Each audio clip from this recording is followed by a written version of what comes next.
waliokuona ya kwamba una maraza, hauna manguo, hauna maviatu, hauna chakula, hauna nyumba nzuri, niko hapa kutangaza mchana huu leo, waliopandwa katika nyumba ya Baba watastawi, watastawi. Majira yamefika ambapo watu wataanza kuweka fashions, kununua fashions wakati wanapokuja katika nyumba ya baba yao, na urembo mzuri katika nyumba ya baba yao, maana Bwana amewastawi, Bwana ameupanda, Bwana ameinua. Malango yao yamekuwa wazi, mbingu yao imeanza kunena.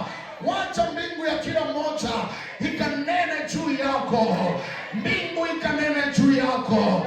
Mbingu iliponena juu ya Daudi, hawakuona Daudi kana kwamba ni kama mtu ambaye kananuka kama kondoo. Wakati ilipofika Daudi, Biblia inasema Samueli aliinua pembe na akasema, huyu ndiye anayepaswa